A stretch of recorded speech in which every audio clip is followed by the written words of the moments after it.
Welcome back to the Horsemanship Breakthroughs podcast. My name's Amalia Dempsey, and today I'm joined by Dr. Andrew McLean. And you might know him through Equitation Science or the International Society for Equitation Science. He's published a lot of books about horse training, and whilst you probably know him for his academic work, he also has a strong family background in horses and has accomplished quite a lot himself as a horse person and rider. A little bit more about Andrew. He is the winner of the highest Australian science award, the Eureka Prize for Science, and he is in great demand as a trainer, coach, and speaker. In addition to establishing the Australian Equine Behaviour Centre, which was the largest behaviour modification centre in the Southern Hemisphere, he has written 9 books, including an international bestseller, and authored over 55 peer-reviewed journal articles. He has been an accredited coach for more than 40 years, and Andrew's own riding achievements include winner of the advanced section of the famous Gawler 3-day event, representing Australia in horse trials, shortlisted for the World Championships, competitor at state and national events in FEI level dressage and eventing, and show jumping to Grand Prix. He also held a racehorse owner-trainer license and raced bareback in Australia and New Zealand in the 70s and 80s. Andrew continues to conduct demonstrations at universities and conferences around the world and has been prestigiously awarded an honorary fellow for the International Society for Equitation Science for his ongoing contribution to equitation science. Andrew also began training elephants in Nepal in 2007, which led to the establishment of the not-for-profit HELP Foundation Human Elephant Learning Program, of which he is now Senior Vice President. This cooperative project focuses on the optimal management, welfare, and training of elephants in Asia using innovative training techniques based on learning theory and the elimination of punishment. It's been on my mind to interview Dr. Andrew McLean for a while now, and I found him very optimistic and logical to speak with. He certainly knows his stuff, and I like the fact that he has a thorough understanding of the evidence in horse training, but also has that practical background as well. Equitation science was one of the first logical approaches or systems I found when learning about training horses back when I was a teenager. Thanks to the introduction to Andrew McLean and equitation science through my coach at the time, who was Denise Rofe, who is a brilliant, skilled, talented dressage rider and also incredibly intelligent herself in other fields outside of horses. It was really her encouragement that led me to find equitation science and think about horses and how we train them with a greater understanding. So I will always be grateful to Denise and Andrew for their contribution to my own horsemanship journey. I'm also really glad that Andrew has had an impact on Pony Club Australia through their syllabus, their education, and even their social media, by the looks.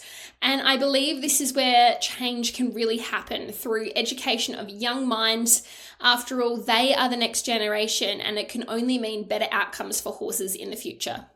In this episode, we touch on quite a few current kind of controversial matters like welfare in horse sports, the ethical use of reinforcements in training horses, how husbandry, gear, and techniques in training can be improved, and we even talk about training elephants. As always, any links mentioned in this episode can be found in the show notes, and if you're enjoying the show, please share it with friends who might also find it interesting by screenshotting and sending them a message, or by sharing the screenshot on social media through your stories. I hope you enjoy the show. Welcome to the Horsemanship Breakthroughs podcast. I'm your host, Amalia Dempsey. If you believe in kind horsemanship, a holistic approach to horse care and training, and a world where both horse and rider thrive and enjoy the journey, you're in the right place. Here I share insights from my own horsemanship journey and the wisdom of horse people from around the world to improve horse and human relationships, promote ethical training practices, and build deeper connections with our horses.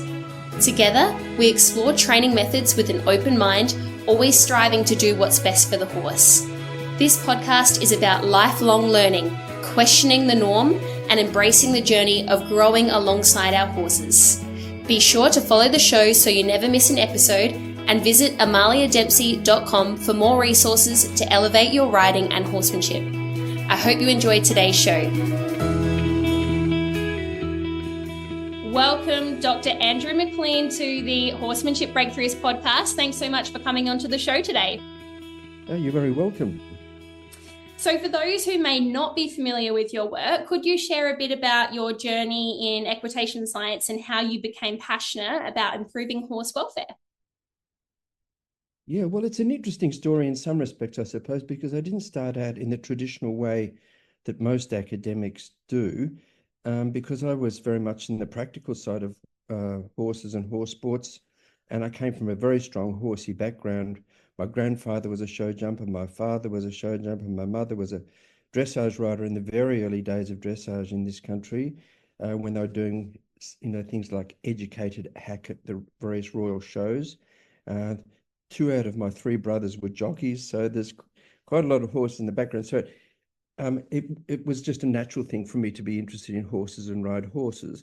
And I lived on King Island in between Tasmania and Australia, a small flat island. And we had a lot of fun with horses, just chasing kangaroos and doing all sorts of fun things. And Pony Club was really just another experience of going out chasing kangaroos and learning a little bit there too, but mostly having fun like it should be. And I became interested in jumping, and was mostly just jumping the fences the wire fences at home and a few things we set up. And we formed a pony club team, and that was for the Pony Club Trials, which was a one-day event, championship in Tasmania.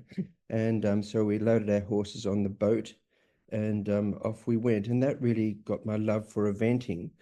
And as I went through my eventing life and I got better at it and started to get into state teams in Tasmania, and then a national team for Australia. And then, of course, I moved to Victoria and became involved with Victorian teams as well. I started to really be intrigued because my background is a zoologist. I've always been really passionate about animals and particularly interested in their behavior. And so I started to really wonder if I could do better with horse training if I knew more about what was going on inside their heads.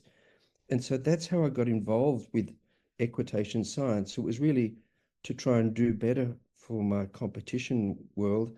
And then once I started to get involved in this PhD, it was so fascinating and there was so much uncharted territory that really surprised me how little we did know about horse learning, that there was just no turning back for me. So I ended up, I met other people also interested, and we formed an international society for equitation science 20 years ago now.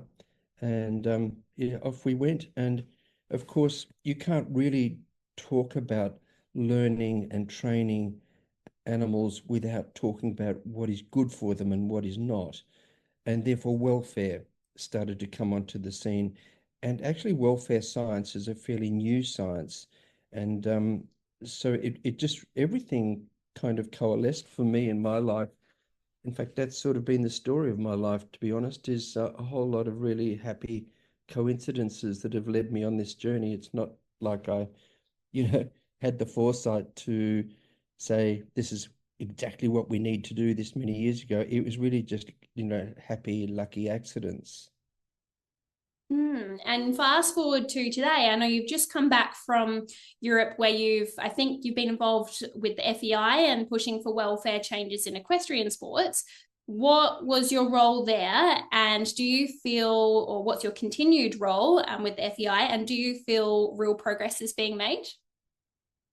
Yeah, well, that's a really interesting one. And that, of course, came again because I'm in this interesting space where I'm one of the few academics who have ridden to a high level, and not only in dressage, but also in eventing, where I rode to the top level there, and show jumping, and also racing. So I did a lot of things, and I've even done tetrathlon, which is running, shooting, riding, and swimming. And I really enjoyed that sport. And so the diversity of those sports, I guess, and particularly eventing and dressage and show jumping, meant that my opinion as an academic, carried maybe more weight from the perspective of the International Equestrian Federation, because vice versa, there are not many of the athletes, in the Equestrian Federation and in the horse industry generally that are that well educated in equine learning and cognition and welfare science. So I sort of filled a space there, and that's how I got involved. The actual group that I'm involved with is known as the Equine Welfare Advisory Group for the FEI, and it's a small group of people who will directly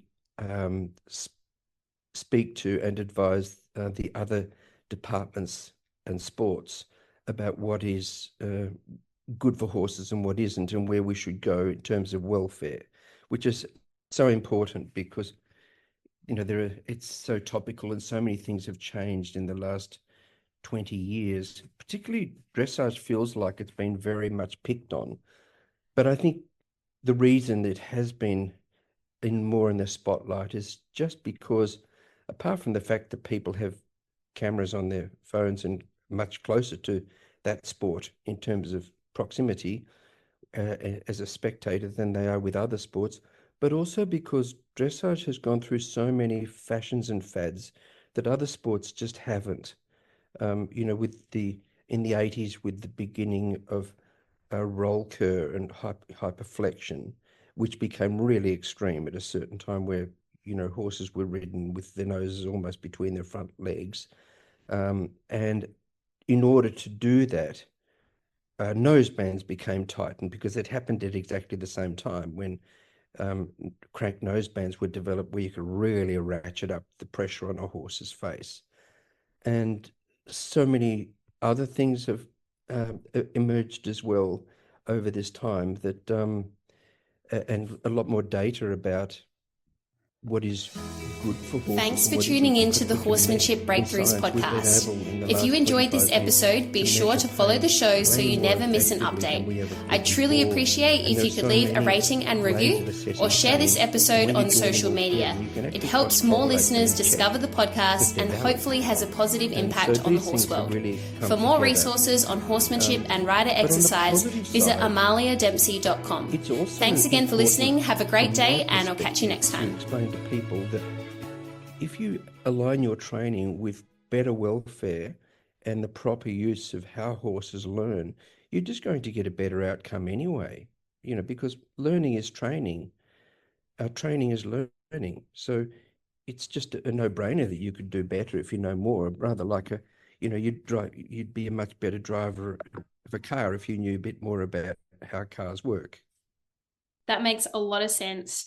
And I feel like you do have that experience, like that hands-on experience with horses, and that academic background, which a lot of people who are trying to advocate for horse welfare in sports don't necessarily have that. And that's one of the arguments from people, saying, well, you haven't ridden at that level, so what would you know? Where do you think the biggest welfare concerns lie in equestrian sports today? I think it's in, I think it lies in three areas. The husbandry, the way we keep horses, the gear we use on horses, and the techniques we use to train them. And so in terms of husbandry, we know so much more about what horses really need. And I think we need to recognize that care is not the same as welfare. And, good care of horses is all about good veterinary treatments and assistance, and nutrition and shelter and all of those sorts of things. But actually welfare has been extended now to understand and recognize the horse's basic needs. So its needs for friends and some degrees of freedom for a horse to be itself as much as possible. And foraging, the fact that the horse doesn't just want to eat high fiber food and chew 36,000 times a day. He actually needs to. There is wiring in the horse's head that urges him to do it. And when we restrict young horses from doing it, that increases enormously the potential for stereotypies like crib biting and wood chewing. And so these are really expressions of the horse's stress and the thwarting of its needs. And the same with the social behavior. It's not just that the horse needs or wants to have company. It's actually a really critical need that they need to not only see other horses, but also to touch them. So that tells me that we need to change the way we stable horses, and we need to get really comfortable about horses being able to have a bit of a scratch when they feel like it with another horse, and also be able to remove themselves when they don't feel like being with another horse and touching it, which would be not difficult to achieve with stabling. And so all of these things I think are really important for the horse. In terms of the gear that we use on horses, I think we need to very much recognize that the reason we had nosebands in the first place was to, well, originally they were just cosmetic. You know, I can remember 30 years ago with a double bridle, every double bridle came with a very flat strap noseband that you could put 5 fingers under. The point was how you used it. But now with crank nosebands, everybody's got them. And even in racing, nosebands are coming in where they never were before. So everybody's jumping in on the bandwagon, going in the wrong direction. And, you know, so to speak. And so we need to be really cautious about that, because the pressures that have been recorded in what I think are some of the best designs and experiments show that in a study of over 700 horses, some of the pressures on nosebands peaked at about 12 to 1400 millimeters of mercury, which is 3 or 4 times higher than anyone could withstand on a tourniquet on their arm. So we need to be really careful we're not doing this to horses, because I just don't see how anybody can think that if you do a sport, you can justify doing harm to an animal while you're doing the sport. So we need to, I'm all for horse sports. We can do it without doing harm. So I think we've got to get rid of the harms, and the devices we use are one such thing. I think even we need to very much question curb bits, and I didn't question them years ago, and I use them.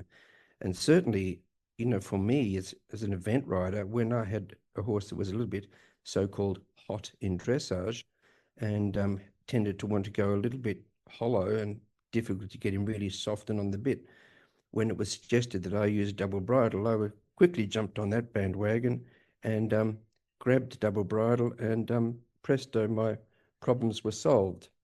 So apparently, not really, but apparently. The horses, you know, the horse came onto the bit and he was much softer to ride. But much of that is because the double bridle is, well, it's a lever, and it's a first-class lever when the chain underneath the chin is loose and not connected much.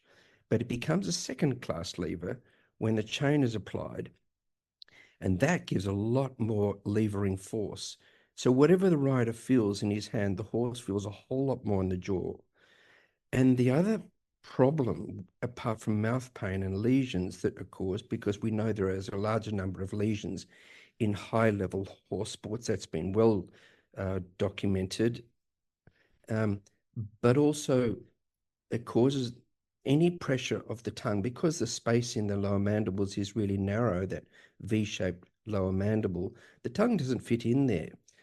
And so when we put pressure and strong pressure on the bit, particularly the curb, the tongue has no choice but to withdraw. And what the tongue tries to do, according to the studies, is not only pull backwards, but push against the bit to alleviate the pressure, you know, to avoid the pain or minimize it.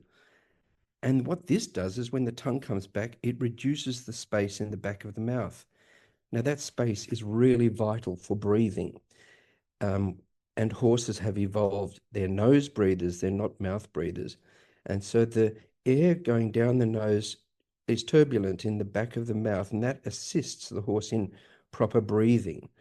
You know, as a prey animal, it really needs to have good lungs. And so when we apply pressure and the tongue goes back, then the first thing that happens is that the space underneath at the back of the mouth reduces and the horse has trouble breathing.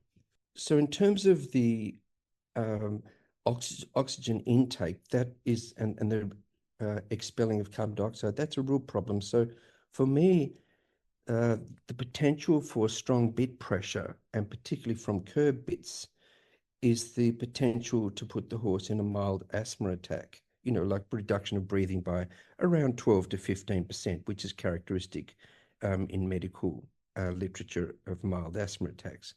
So why would we want to do that? So I think any sensible, fair person would really reconsider that, as indeed I have. And so the bit itself and bits present a problem. I really don't see why we can't move towards making snaffles not only optional, but in the end, making them compulsory, because a good trainer should be able to do all this with a snaffle. The fact that I went to a double bridle was just because I was a lousy dressage rider at that time.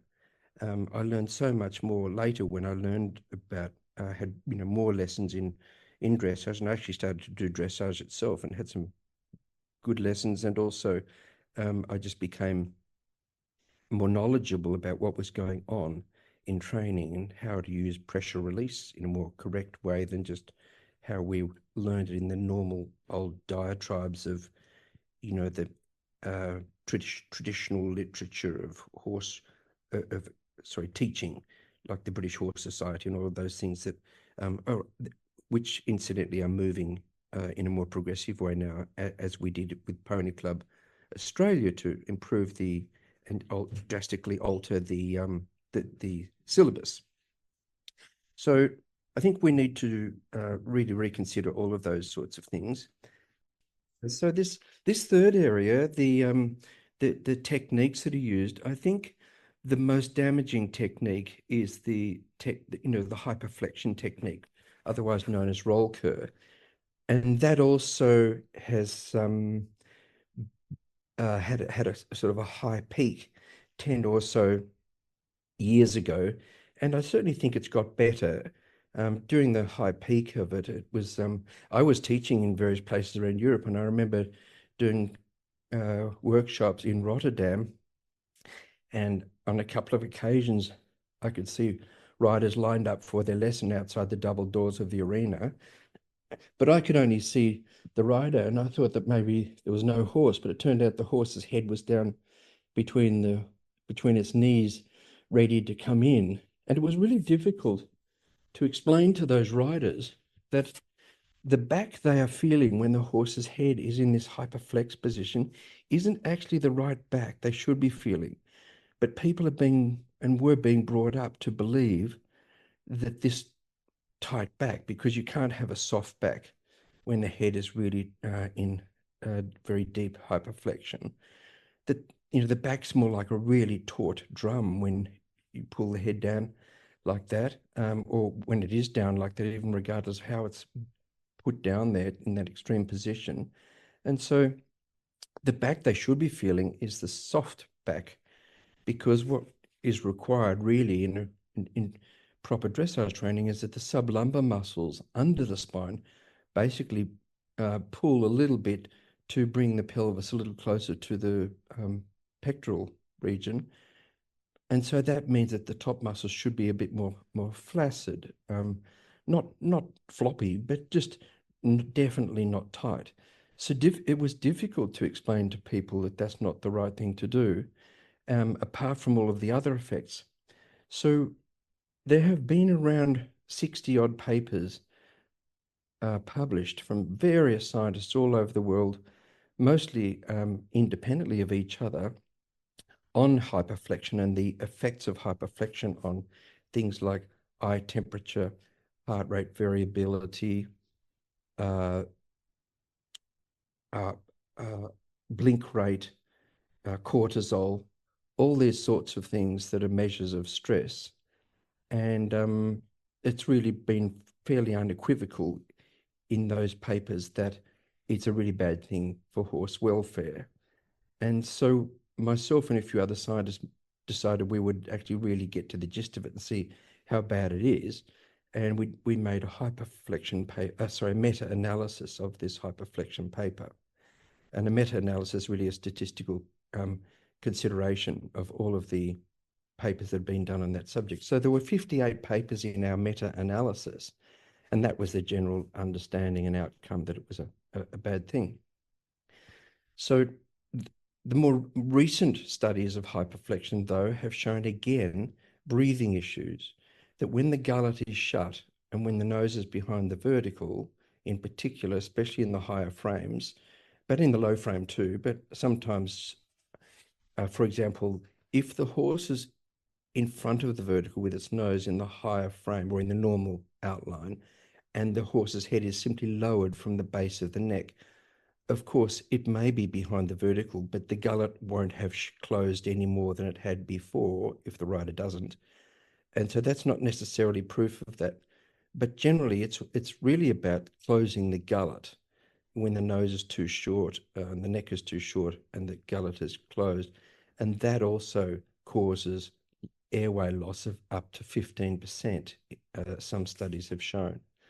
And in fact, even a more recent study has shown that when the horse is 5 degrees in front of the vertical, they show relaxation. And this was a study of 40 horses, show jumpers and dressage horses, that when the horse is 5 degrees in front of the vertical, they're relaxed and happy and their behaviors are pretty normal. But when they're just 10% behind, 10 degrees, not 10%, 10 degrees behind the vertical, then the horses start to show conflict behaviors. In other words, they start to shy more. And I see that a lot with horses that are shying, that I think it's a lot to do with they're too short in the neck and their gullets are closed.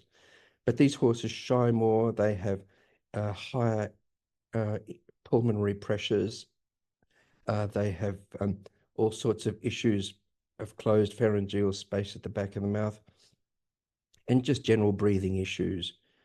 So again, that's another problem. It's quite amazing that so many of these things are really showing up as apart from pain, but really big assaults on breathing.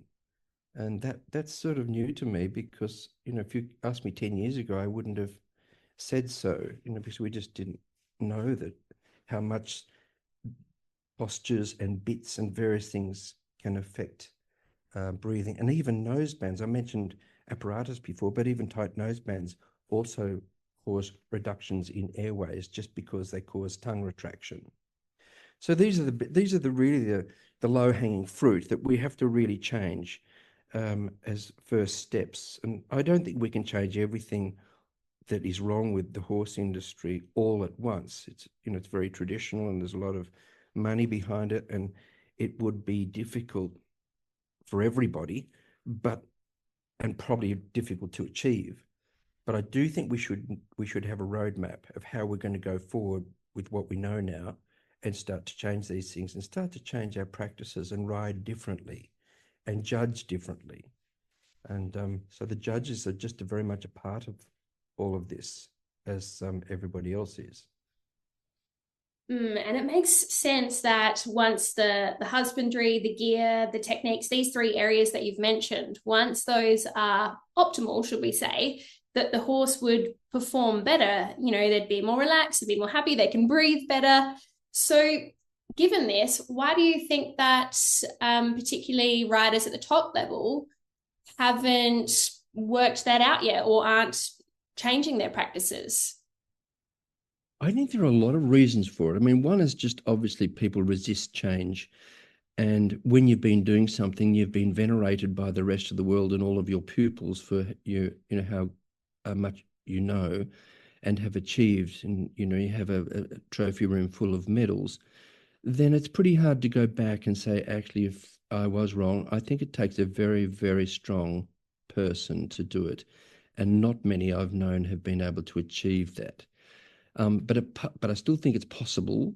I think there should be leaders who are willing to do that, because certainly that's been my experience. For me, I realized the things that I did wrong, and for me, I just do it all so much differently now. And when I teach it differently now too. So that's one thing. I think the other thing is that this traditional world of horse training is really old. Horses have been domesticated for just over 5,000 years.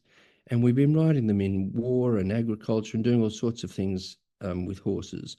And bits have been in their mouths for a couple of millennia and all those sorts of things. And so attached to that are all these narratives. Before we knew better about horse learning and the horse's mind, we always ascribed to horses a very anthropomorphic mindset. You know, we talked about the horse as if it was a person and as if it knew what it did wrong, and it was brave and it was loyal and all of these things that people said about horses, and that elevated the horse to a different place. And so when you see horses in that way, and that's the baggage that we have inherited, it becomes extremely difficult to see your way out of that, because the narratives that are used to describe horses are basically wrong. You know, the horse just is a horse. It's just what it is. And we are manipulating it through operant conditioning mostly to learn things, and that's all good. There's no problems with that because the environment does that to all animals and to us as well. We all learn. But the main thing is that we have to recognize what the horses, how we're teaching the horse and how the horse really learns, and to try and avoid a lot of the narratives that we've inherited, because they do make it difficult for us to plow through. And we actually even see this in the way dressage is judged and the way people talk about it. You know, as a scientist, I'm very, very particular about precision of terminology, just like lawyers are. And it's really important that what we define is what we accept generally, and particularly when it comes to animal welfare, because, you know, these are animals who really didn't have a say in this and don't have a say in what happens to them. So we need to be very careful and clear about how we teach people in the equestrian world what they know. So, for example, I'll just take one example that can be a bit confusing for people. Just the simple term rhythm. People say the horse needs to be more forward, more rhythm. But what do they mean by rhythm? Because rhythm, you know, is about the beat of the legs, but it also has a lot to do with the stride length and the tempo of the stride. So there are two variables within rhythm. Well, there are actually three, because there's the gait as well. But within the gait, you've got stride frequency, the tempo, and stride length. And so it's a different story when people say the horse needs more rhythm or to be more forward or something like that. Then do they mean that the horse needs to be quicker, i.e. tempo, or longer, i.e. stride length? So and people often get this wrong because the coaching systems are not clear enough about that. And many of the coaches I've spoken to at the highest level scratch their heads for this moment and say they're not, you know, they're not really sure, because they're used to this diatribe. For a thoroughbred horse, for example, is typically, if it's not, the thoroughbred horse is typically faster in the tempo, but you need to lengthen its stride. And the warm blood, or the colder horse, and the old-fashioned warm blood, I should say, is typically long enough in the stride, but too slow in the tempo. So we need to get people to understand that, and therefore have mechanisms whereby they can train a horse to increase its tempo or its stride length, or decrease its stride length, or decrease the tempo. Inside leg to outside rein is another blurry one. Throughness is another one that's been really molested over the last 20 years. It used to have a simple meaning, which it still should, but it's changed. Self-carriage, when I talk about self-carriage, which is my big mantra, because if we trained horses to be in self-carriage, and in other words, you ask the horse to do something and he kept on doing it without any further directions, and that includes his stride length, his tempo, the gait, his straightness, and his outline. If we trained horses to do that, they would be much happier horses, rather than holding them in the tempo and holding them round and holding them, because that's not really training. That's more coercion. So I think we should get back to training and teach proper self-carriage. So getting back to your question, yes, I think that the reason's complex why people are resistant to change. And I know it's a big job, but I'm hoping that, for example, through podcasts like this and through further education, we can really make a difference and get people to see what they're doing and analyze what they do instead of just jumping on the horse and thinking that the horse knows what he should do, and if he doesn't do it, he's naughty. And all these expectations they're really problematic for the horse. And it is surprising that, we're training these large animals without that fundamental knowledge of operant conditioning, equine learning theory, etc. How do you think we can rectify this? I know you've done some work with Pony Club, and I believe that that's where it starts. We need to help educate the younger riders because they're the next generation. Are we seeing positive changes in how young riders are educated? I would certainly, in this country we are. I'm so proud of Pony Club Australia. And to be honest, I would never have been able to achieve this without the help of a really forward-thinking board of directors on Pony Club Australia. And it wasn't an easy thing to get across all the states, but they're all gradually seeing it. We had some good leadership shown in the various states, and so it's going quite well now.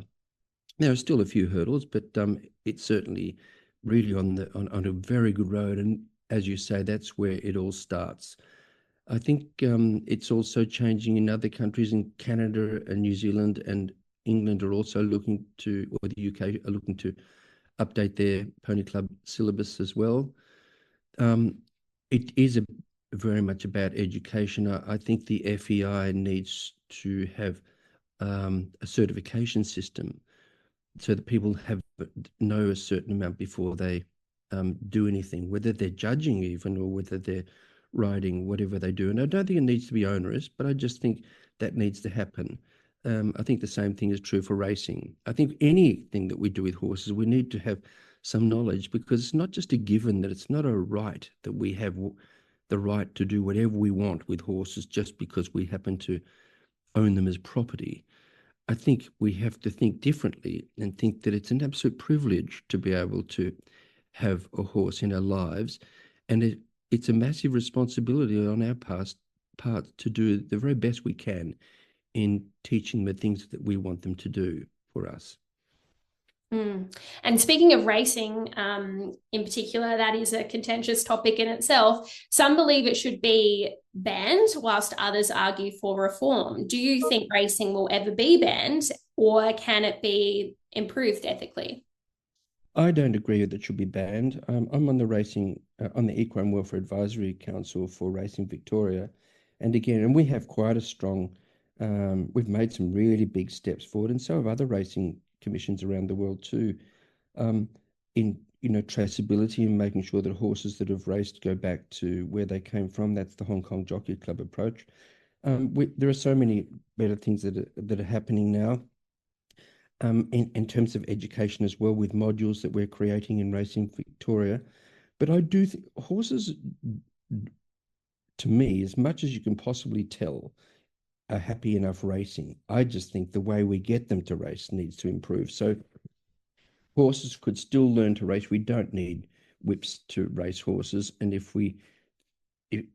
if one horse seems to think, if people seems to think that one particular horse needs it, then that horse shouldn't race. There are plenty of horses. And I know I'm sufficiently experienced here because I've broken in literally hundreds of race horses. When I lived in Tasmania, that was my sole source of income. And I needed to teach them to go forward from a tap of the whip, but I never needed it in the riding of the horses, in the trials or anything like that. I just think we can do it so much better, because one of the things that whips do, because they hurt, they make the body tighten up. And so what happens is that the horse decreases its stride frequency. So in other words, the tempo goes slower. But that doesn't really seem to matter much in racing to racing people, because horses win races mostly by lengthening their stride. But if only the racehorse trainers realized that don't make the horse afraid to lengthen his stride, also to increase the speed of his stride, enable him to do both so that he can go quicker. Because you can imagine if you were chased and someone was whipping you, your body would really tense up if you were going as fast as you possibly could, and you wouldn't be able to go as quick as you could. So I think that we need to rethink all of this. It's really, in 2025, it's time that we really got a handle on our responsibilities towards animals. And if we want to keep going, then we need to think about their perspective. I think it would be really interesting even if they just started incorporating one race, like one individual race where they didn't use whips, as a almost like an experiment, and to show people that they're going to offer that now, kind of like how there are bitless classes now in some countries. But eventually, yeah, I could see that it would be great if we didn't have whips at all in racing. Yeah, and they in England with apprentice races they don't use whips, and in Norway they're Oh, banned altogether. And oh there's wow. winners. There's always going to be winners. It's just that I think for the gambling industry, it could be a little bit discombobulating Mm. in the alteration of outcomes in the initial stages, but it won't be in the end. It'll be very much just as unpredictable for gamblers if that's what they're really keen to and interested in. And we'll still have winners and losers. We'll just have happier horses, and we'll have horses that are easier to rehome. Because Yes. some horses in our job as part of the Equine Welfare Advisory Council in Racing Victoria, rehoming is a really big part of our agenda. And it is sad that some horses have been so messed up by the whole experience that they just have to be put down. And euthanasia is just the last thing you want to do. But some horses just, it's a very, very small amount. But I think those horses could be saved if we treated them a whole lot better. And on the topic of whips, do you think that we can use whips ethically, or should they be removed from training horses altogether? You definitely can use whips ethically. But the thing is, a whip doesn't mean you need to give a horse a good whipping. A whip is just really an extension of your arm because your arm's only just a meter or so long. So a whip enables you to extend your arm in a tapping motion. And if you train well, you should never need to use it in a strong way. And that's a fact, because that's called classical conditioning. If you if the horse has learned to go forward from your leg and you want to teach him the whip, if you then go tap, tap with the whip just before you use your leg, very soon the whip is what initiates it. And so if you are very careful, making sure that whenever you use the whip in a tapping motion, it always causes acceleration, either by tempo or stride length, whatever it is you want, and you stop using it the instant you get the reaction, the horse very soon learns that the merest touch of that whip means the same thing. It's exactly the same as when you teach people language.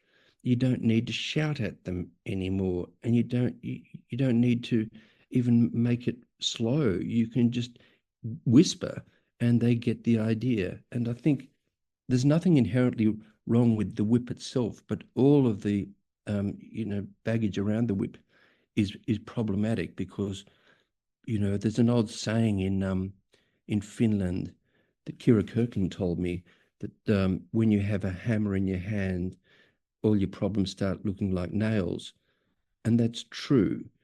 But that means that we should not be frustrated when we train horses. But I think if we know more, we won't be frustrated. It's not frustrating when you know about horses and how they learn and the progress, and you turn the mirror onto yourself continuously and say, oh, well, I've made a mistake here, or this is going to take a few more repetitions than I thought, but never be disappointed. And if the horse is really tense and hot one day, work out why he is a bit different. Maybe the feed has changed. Maybe there's some social issue in the paddock, like separation anxiety.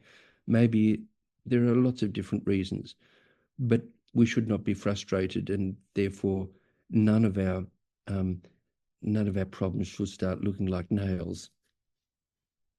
Some people would argue that even if you were to start with a light pressure, and the horse, eventually learns that they only need to respond to that light pressure, that the horse still remembers that it's kind of a threat for something more aversive, which might lead the trainer to look at other approaches like a quote unquote pure positive reinforcement approach.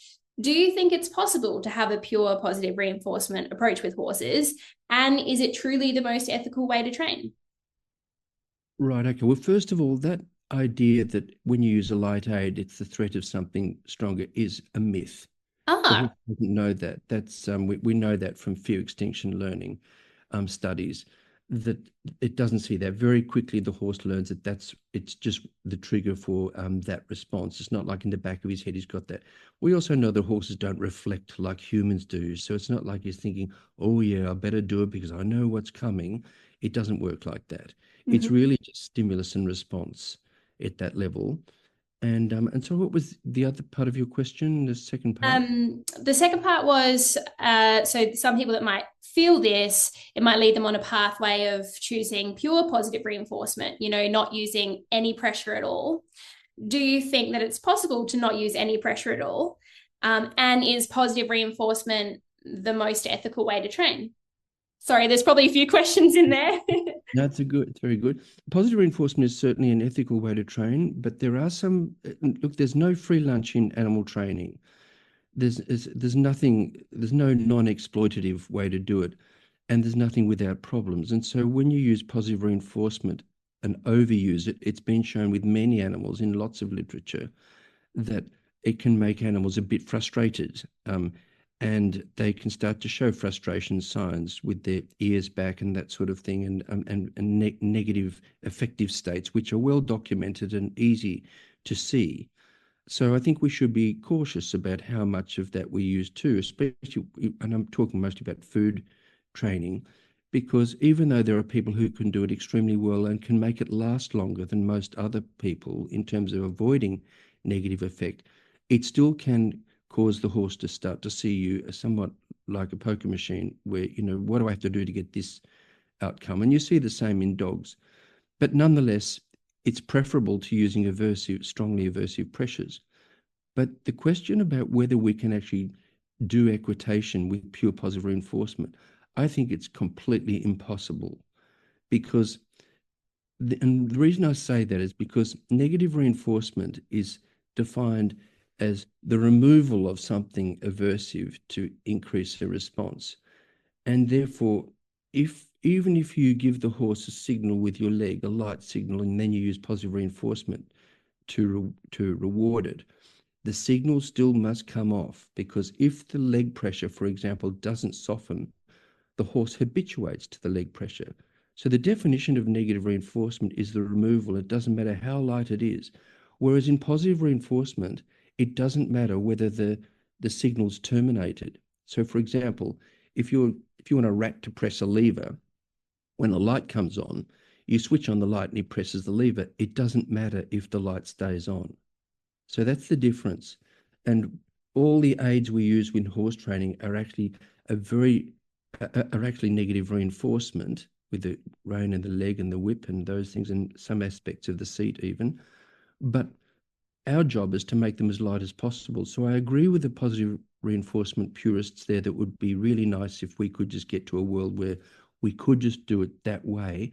But they have to admit that it is combined reinforcement. It's definitely not positive reinforcement on its own. Because if you were doing positive reinforcement purely on its own, you would really need to hover above the horse and just wait for a response. Or you'd keep the aid on, which you can't because horses habituate. You don't want them to habituate to leg pressure because then you need more next time and more the time after. And you don't want them to habituate to rein pressure because then you end up with mouth pressures that get heavier and heavier. You've got to release the pressure. It doesn't matter how mild. And that is negative reinforcement. And if you use food or whatever, that's very good. Go ahead, use whatever you like with the scratching, all those good positive reinforcement things, but recognize that it's now combined reinforcement. It's a mixture of both.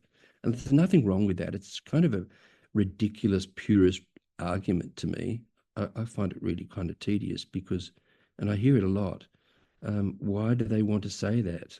Why don't they just admit that it's combined reinforcement? But I don't know. I think it's because it becomes an ideology, and ideologies are always a little bit scary. Yeah, and I think also they would probably argue, like I've done a lot of, I've looked into a lot of different pure positive reinforcement trainers, and they would argue that they're in fact not using pressure release reward or combined reinforcement. They're setting things up with their targets, the environment, etc., and then eventually transferring to a tactile cue. But there does seem to be this stigma around combined reinforcement, especially amongst like if we want to call them pure positive reinforcement or behaviorists, things they say that things like poison cues and potential fallout can happen with combined reinforcement. What are your thoughts on this? Well, first of all, when they do transfer it to tactile cues, that's good, but the tactile cue still has to be removed. Yeah. That's the thing. And so that then puts it in very much in the quadrant of negative reinforcement. The thing is that negative reinforcement doesn't have to be highly aversive, and there's lots of literature about that. You know, when we open our shirt because we're a bit too hot, that's negative reinforcement. When we shuffle in our seats to make ourselves more comfortable, when we blow in our coffee because it's too hot, there are so many elements that are just in all our daily lives of removing very mild aversive things that, you know, are a little bit uncomfortable. And and on the poison cue part, I don't really think that that is necessarily a fact either. One of my students, Ella Bradshaw, is studying combined reinforcement. Has just written a paper on and discusses this area of poison cues. But I don't think that there's any that's the risk in combined reinforcement.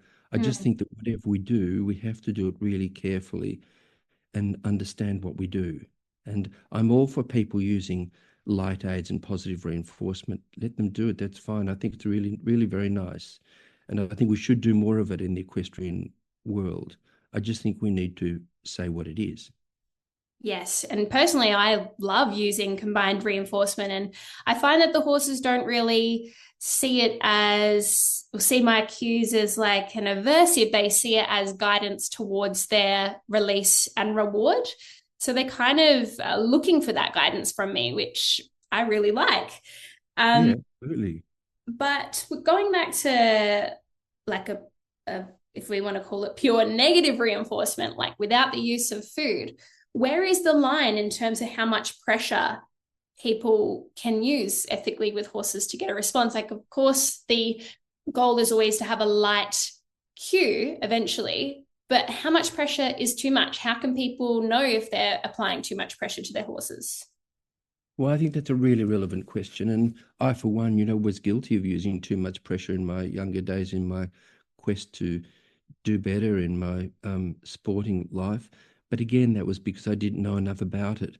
Because too much pressure would be when discomfort turns into pain, and that is a bit of a personal, experiential thing for each animal, and as it is for each person. You know, everybody has a different pain tolerance. But nonetheless, if we train horses and we understand learning theory really well, and we recognize that we use mild pressures and we set the training up for success. So in a place where it's more likely to happen, and in any way where it's more likely to happen, and that could be using positive reinforcement. It could be, you know, target training, all sorts of things. When we can set it up for success, we would only need to use very mild cues and repeat it and repeat it. And even in a purist negative reinforcement sense, if we didn't use any positive reinforcement, if we made sure we released the pressure exactly at the precise moment, and that's the hard part about negative reinforcement, it's not particularly easy to do. And I watch people use it, and I'm really surprised that even at higher levels of training, how slow people are to release the pressure. You know, in terms of a second or half a second, you've got to be right on time with the millisecond when the horse is just offering the right behavior. And if you remove the pressure at exactly the right moment, then lightness comes really quickly and you don't need to repeat it Most of the increases in pressure that one needs is because of mistakes that we've made in the release of pressure. It's really, that's why the definition is all about, in negative reinforcement, is all about removal. And before you touched on frustration that occurs with positive reinforcement, and I wasn't really aware that this happens with other species. I have seen it in horses, and I know you've done some extensive work with elephants too. Do you see frustration or even aggression when using positive reinforcement? I'd imagine this would be a lot more dangerous with elephants. Yes, you're right. It is. And also because elephants are not domestically bred animals, that nobody's been domestically breeding elephant, male to female, that are both, of the right temperament or ability or whatever. No one's ever done that. In most cases throughout Southeast Asia, especially in the logging camps and even the tourist camps in Nepal and some parts of Thailand and in the early days, India. India doesn't do those things anymore with tourists, but in those early days, and even now in some places, bull elephants in the wild come into the camp and mate with the females. So it's a wilder animal. And they're not necessarily selectively bred for anything. So they're really similar to the wild type. There's not much difference, if any, between the wild and the elephant and the one in the camps and villages. And therefore they do have a very short fuse. We've selectively bred horses. I think in a way the horse is its own worst enemy because they put up with so much that we do to them without showing aggression. I mean, occasionally they do, but nowhere near as much as they would if they were of the wild stock. But elephants do. And so if you get it wrong with elephants, you have to be pretty darn careful. So it's a very good incentive to get your timing right. In our work with the elephants, we are the only training group in the world that work in Southeast Asia in direct free contact. In other words, we're not across a fence like target training, and we've been there for longer than most of the people who are doing other forms of training. And so we've definitely been tested. And we work in 5 different countries in Southeast Asia. And last year we had an international trainers workshop with trainers from 7 different countries. And in all cases, we are underneath the elephant. And the moment we get the elephant to learn a simple reaction, and usually we choose step back because A, it's a retreating effect, but B, it's really obvious to the elephant what to do when you touch the area around his toenails. He pulls his leg back, and very quickly, if you then reward him with food, so again, using combined reinforcement, the elephant's right onto it, and the chances of aggression rapidly diminish. So the only dangerous part is in the first 20 seconds.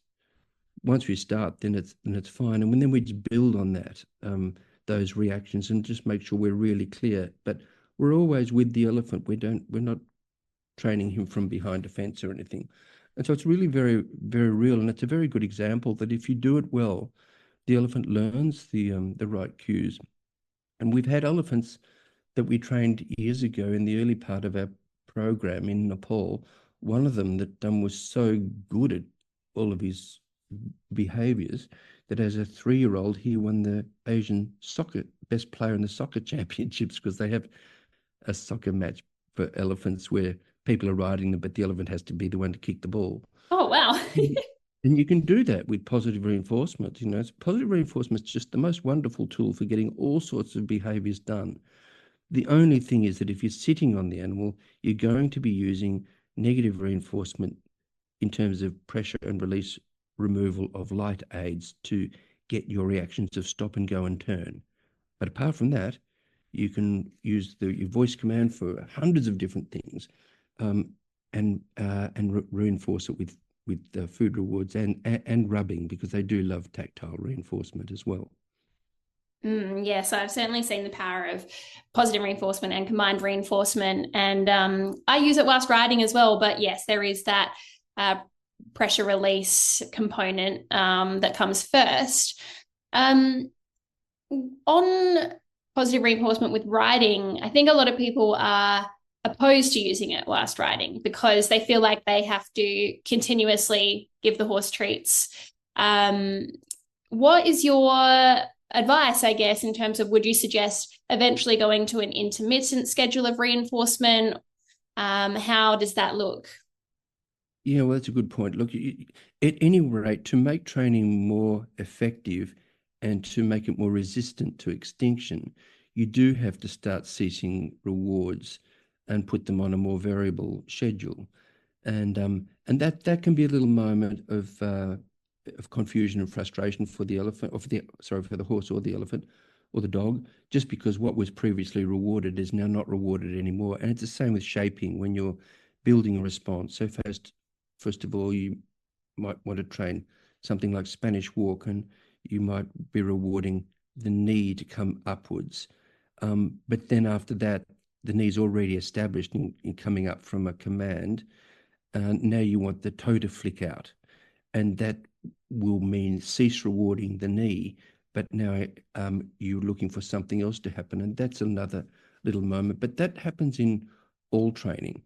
I think that it's just really valuable to use all the tools you have, and if people can carry a food bag when they ride and they want to train that way, well and good, I think do it. But I do think that with the scratching is also a very effective reinforcer if you train it.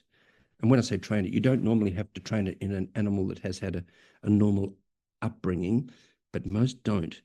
Most horses are messed up from the start because people insist on weaning them at 6 months, which is way too early and not part of their normal life. And so you imagine if we took children away from mum like they used to and worked them into boarding school at the age of 4 or 5, which used to happen, it's not good for people, and it's not good for horses. And then not only that, when they're broken in, then they're isolated and often stabled and they don't get to touch. That's really a recipe for messing up an animal. And so naturally, if you start scratching them, they've got no clue what to do.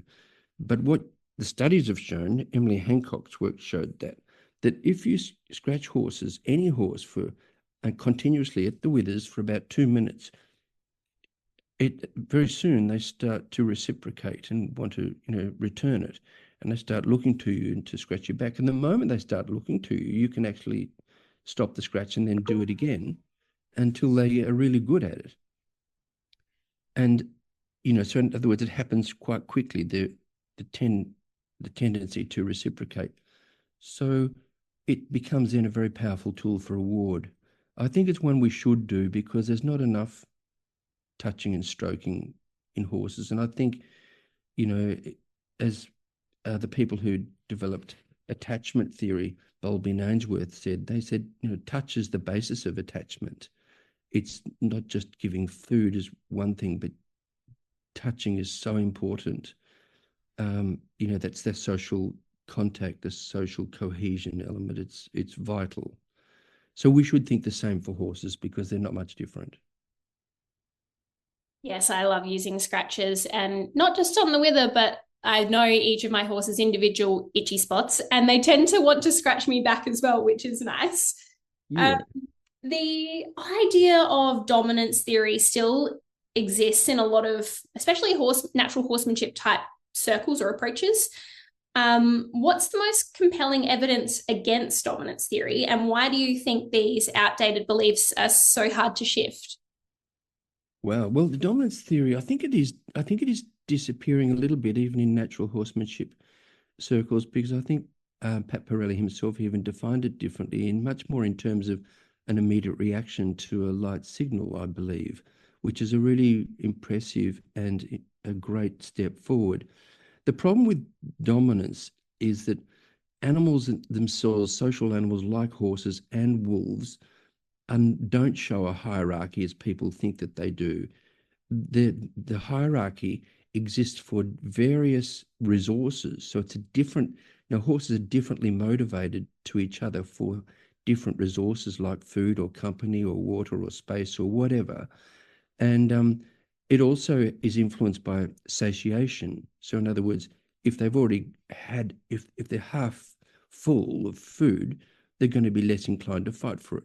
And what has been seen in wolves, and they had to really recant this because in the beginning, it was believed that wolves had a strong hierarchy because they just basically adopted the chicken pecking order thing and put it on the wolves, and then realized that it didn't stack up in the studies. And so what they began to realize is that it's a much more sort of caring environment.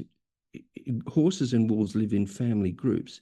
And so often the wolf will let the subordinate wolf have food because he needs it more, he's growing.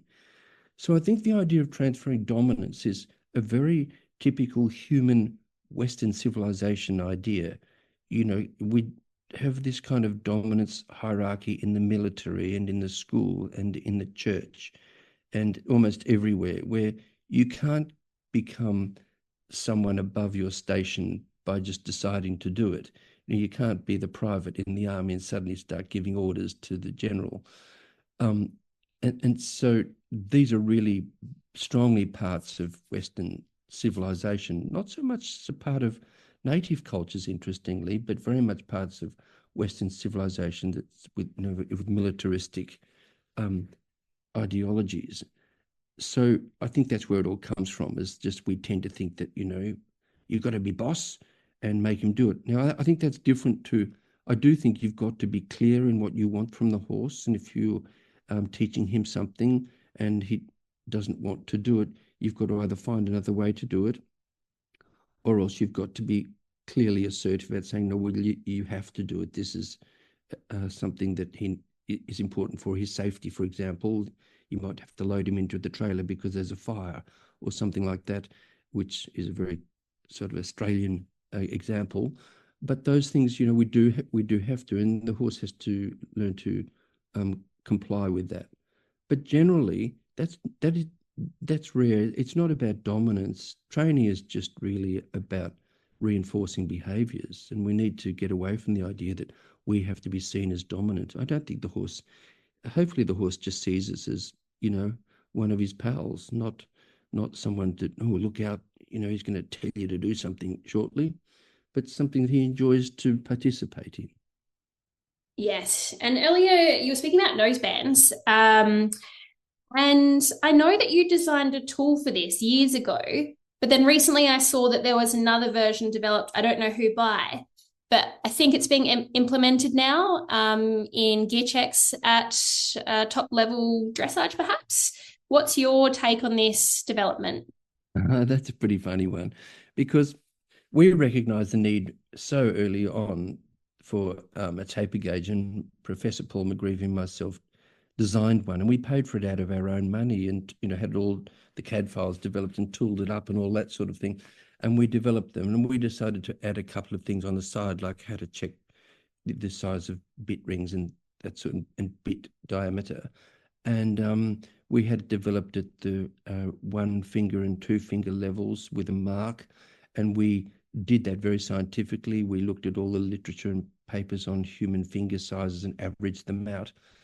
So there we had this taper gauge, and we had it made, and they were green, and not that should be a problem, because horses see more diluted colours than we do, as dichromats rather than trichromats like we are. But nonetheless, I think like any new idea, it was too much too soon and a bit of a shock. And it was the Equestrian Federation, the FEI, I think, who first of all objected to it. And their reasons were things like, well, it's too green, which doesn't really hold water.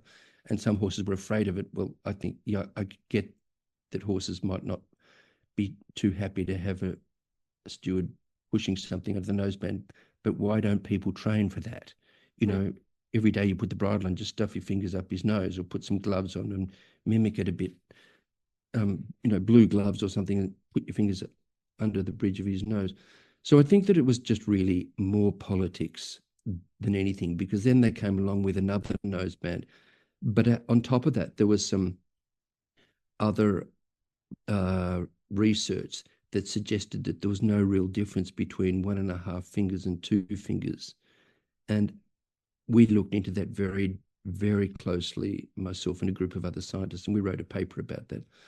And I think the major flaw was that there actually is a difference between 1.5 and 2 fingers, And the reason that they found no difference is because they looked at 4 different types of nosebands, 3 cavesons and the drop noseband, and they pulled all the data together. And of course, a drop noseband does show decreased pressures because because the drop noseband goes over the nasal bridge, which is spongy. So you can imagine if you put a noseband on a sponge and tightened it, the pressure wouldn't go up that high. So naturally that diluted the other pressures. But had they removed the drop noseband data, I feel sure that we would see that the 2 fingers is very different from 1.5 finger level. And we should not only be going for 2 fingers, we should be really questioning, why do we need to shut the horse's mouth? Because shouldn't the judge be able to see that we're making mistakes in training when the horse opens his mouth? Because if the horse decelerated and shortened and slowed and went down a gate and everything he needs to do, from seat and rein aids together and unobtrusive ones, the well-trained horse wouldn't open his mouth. Yeah. And that's what should be rewarded. So I think that shutting the mouth was really just a way of, meaning that we won't get caught out for that one and get lower marks. Yeah, that makes so much sense. Hopefully, we will see changes going forwards in how tight nosebands are used. Personally, I like to have a really loose noseband. It's really just there for cosmetics, unless I'm riding bitless, because then it does have a function. But then it's not tight, it's still loose. I would like to know from you what horse people you look up to and admire. Who are the best role models that we could be following? Well, I think it's really hard to say in the actual sport horse world. I've always been a bit of a fan of Ingrid Klimke, and I think that she is moving in a good direction. I still think there's improvements that she could make, just in terms of, and not that I could do it. I'm not saying that I could ride better, but I understand what she can do, and I could do it, but just not as well as she could. But with her abilities, I think that there could be something that she could ride even lighter, and move back a few decades to where her father left off. But I understand people are doing what judges want, and that's really important. But all the photos I see of her are really so nice. And if we all rode like that, I don't think there would be too many objections. Carl Hester's another one. I think, there was some very good work there. And even, dare I say it, Charlotte Dujardin. I know she's been really in big trouble, but there was some nice work on Valegro in competition. So I think that there are some, Jessica von Bredow in Germany, I saw some really nice work there. I just think there are some people who can really do it well, and we should look up to the highest levels and say we would like all these people to show us even more, and show us what they can do with the snaffle, or a bitless, or whatever they want to do, but just show training to the public for sustainability, and to make horse sports a bit more immune to attacks, and often justified attacks from the public, by showing training that has the least amount of weaponry and the least amount of coercion. And that's really quite beautiful to look at, and where the movement is not resulting from tension, but the movement is just really fluid movement from a well-trained horse. And I think there's a lot of room for improvement there, and particularly a lot of room for improvement in judging. Yes, and what I like about some of the writers that you mention is that they also advocate for, turnout for the horses, and they wear helmets, and yeah, they do promote things that could help the horse outside of the training as well. Yes, exactly. And I honestly believe that if all those writers I mentioned really understood as much of learning theory as they could, and welfare science, and a few other elements that are all part of this whole education aspect, they would do even better. And I think there's potential for them to be the best still, but just keep on going forward with their knowledge. And we need leaders out there who show that. And there are people out there like Brendan Wise who are jumping. He has one horse, I think, called Lyric, that he jumps without a bridle. I'm not suggesting we should be jumping with just a string around the horse's neck, because there wouldn't be that many horses that could do it, there'd be certainly more than there are now, but nonetheless, I just think we need to be looking at how the horse goes for those riders without a bridle, and maybe that's the way the horse is showing us. That's how he jumps best, because he's balancing himself. Because horses do that. Same in collection, the pictures of people riding without a bridle, when the horse is doing collected movements like piaffe and passage, the horse holds himself in a very good way. He's telling us that's how he needs to hold himself with a rider on top. Yes, I remember watching a video of Elise Fremont doing some Grand Prix work bridleless and really noticing that the horse was holding themselves a fair way in front of the vertical, which to me looked beautiful, but I couldn't help but think that if there was a bridle on, people would be saying, oh, the horse is too hollow, needs to be rounder, etc. But it's really interesting. We can get clues as to how the horse would prefer to carry themselves when they are bridleless, or even bitless or with a snaffle, but with lighter contact. That's right. And also we have to consider that a lot of those horses that are ridden um, are, Iberian horses, the Lusitanos and the pure Raza Española horses. They have a different conformation. They have a very different genetics, and so they tend to look a little bit more hollow when they are more collected. And I think we need to recognise that there's a difference there, instead of trying to judge them all as if they were the same breed. We need, it's again education. But in saying that, I'm not saying all of them aren't hollow. There would be some that are a little bit hollow in the back, but nonetheless, we should be becoming more educated about those sorts of things, and we should have systems that can help teach those riders how to teach the horse to go with a softer back as well. And that to me comes down to things that we already know, things that I learned from Kira Kirkland a long time ago about transitions, that, if the horse is running and hollow, do focus on downward transitions within a certain close time frame. For example, walk to halt in 2 beats of the front legs, trot to halt within 4, and then 3 beats of the front legs, canter holds from 6 to 5, and even 4 beats of the front legs when he's really well trained at a high level. All that's what you would focus on, and the release at the end of every single one of those transitions. The horse would soon learn to be softer. And the same for the go button. It's the opposite. Focus on upward transitions.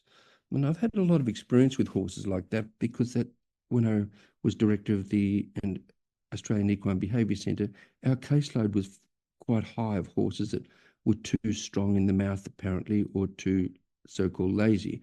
I even rode a horse called Kildalton Castle that was a known bolter around cross country, and I ended up being able to ride him in a snaffle. And I did that by making sure that when I used any mouth pressure with the bit, as I went out of the start box at home in practice, I would make sure that I only ever pressured the reins for one stride, not more than one. And then I would release on the second. And the little glimmer of slowing within that stride, very quickly the horse learned to stay lighter. And as I say, if the horse wasn't in a retraining situation, we wouldn't need to do it. I think the same for racing. We need to train horses to stay in their speed, because all the best ones, every single one of the best horses, is not one crazy, hollow, running, good racehorse that wins a lot. They always just so happen to be the ones that when you say woo, they stay, and when you say go, they go. It's not a matter of luck, and it's not a matter of temperament. It's really a matter purely of training. Yes, So I agree. yeah. So that's what I would like to get across to people, because they keep thinking that their horse's behavior is so much a result of its temperament and its its personality, instead of thinking that there's a whole lot of the horse's behavior that's to do with dysfunctions and faults in its early training of stop and go. Yes. Do you think these early impressions in training have a longer lasting effect on the horse, or in other words, they're harder to rectify through training when they've already been kind of messed up in the first place? Oh, yes, I do. I think that makes a really big difference. I think that if we don't give the horse a good start, it's really hard to change it. So that's why the early breaking in is such a vital part of the horse's life, or foundation training, as it's called now. That if we train those things as the primary knowledge of the animal, just like with children, if you give them very good education, and not only in the things they have to learn, but in the way we treat them and their confidence and accessing their needs and all of those sorts of things, if we do that well in the beginning, we're setting the horse up for a good life. Yes. Before we hit record, we spoke about the name of the podcast, Horsemanship Breakthroughs, and you had something to say about that. Can you share with us?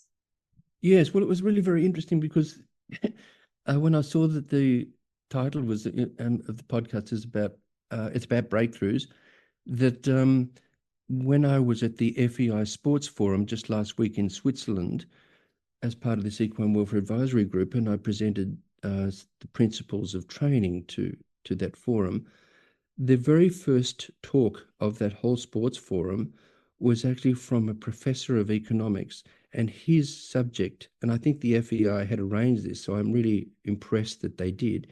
His subject was breakthroughs, and what he was doing was using flight, human flight, as an example of breakthroughs, with the Montgolfier brothers with their hot air balloon and the Wright brothers with their early planes, and showing that it's not a straight line. Breakthroughs don't necessarily need to go from one step to the next. People can have all sorts of good ideas, and that can suddenly give us a whole new idea. And it was very refreshing, and I think it was a good way to start the whole forum, to get people to think a little bit more outside the square. And so when I came along to talk about the basic principles of training, which is the ICES 10 principles, which are on the International Society for Equitation Science website, and they've been formulated over 20 years. When I came to talk about those basic fundamental principles that all methods should adhere to, it was just made easy because we already were prepared for thinking outside the square and saying, well, there's something we can do that can really improve our interactions with horses, thinking about the horse's life, in his whole life, the other 23 hours of the day, thinking about his emotional and affective states, thinking about how he learns, thinking about how we use our aids, and all the ways we can do it wrong. Think about how we build behaviors that we want. All of those things, they're not necessarily too far outside the box, but there's something that all trainers should be thinking of. And when we do, that will give people some creativity to lead horse sports in ways that I haven't thought of, and possibly no one else has. And so I think that's where it should go if we are to maintain their sustainability, because it's not only just got to look good for people, it's got to feel good for horses. And we're beginning to measure that too. We know that there's already, we know there's a lot of studies about what's bad for horses, but there's also some little glimmers of hope, with a couple of studies now showing increased oxytocin levels in horses that are interacting with people. One study from Finland, that one was during foundation training, and the other one from Korea was during groundwork. We need to look further and see what other good things exist, in terms of what other oxytocin effects could we see in interactions with horses that tell us that the horse is actually okay with what we're doing and maybe even having a good time. Yeah, and I think that's what we're all after, especially listeners of this podcast, in terms of wanting their horse to enjoy the training as well as us. So thank you for sharing that. And finally, for those looking to deepen their understanding of ethical and evidence-based horse training, can you tell us about your latest books? And also, are there any horse books from other authors that you would recommend? Look, I think there's quite a lot of horse books around. The one that my latest book, Modern Horse Training, is in 2 volumes. And what I aim to do was to get away from the other 8 books that I've written so far on this subject, is get away from a methodology and just look at principle, and then apply different methodologies to it. Say, well, some people can do this and use this kind of aid, others do this. All sorts of different methods, but the point is you have to adhere to principle. And so I've given suggested blueprints of training all along the way in these books. And that was my biggest hope for this book, to appeal to everybody, no matter what discipline, what style, and what method of training they used. So, and the other thing that I did was also arrange the book in such a way for people to understand that the basic things they train to horses in all the basic aids very much affect the propensity of the horse to give good behavior or behavior problems. And in-hand and under-saddle interactions are equally important, and they're quite predictable of each other. So I tried to get across those ideas in those books. And we also run a diploma course for people to have deeper knowledge that's tested, so they really get to know it. And so we've got a lot of graduates. I think we've got about 200 throughout the world. I think that the more you know, the better you will do. And I think this knowledge can make a great trainer even greater. And it can also make a trainer that's unsuccessful reasonably successful. And certainly more so the more skilled they become. So they were my hopes. Excellent. And I will get the links for those off of you and pop them in the show notes below for anybody that might be interested. Andrew, thank you for coming onto the podcast today, and thank you for the academic, educational, and the welfare work that you do for horses, which I'm sure has and will continue to have a positive impact on the horse world. So thank you again. Yeah, you're very welcome. Thank you. It's always enjoyable. So thank you very much. Thanks for tuning in to the Horsemanship Breakthroughs podcast. If you enjoyed this episode, be sure to follow the show so you never miss an update. I'd truly appreciate if you could leave a rating and review, or share this episode on social media. It helps more listeners discover the podcast and hopefully has a positive impact on the horse world. For more resources on horsemanship and rider exercise, visit amaliadempsey.com. Thanks again for listening. Have a great day, and I'll catch you next time.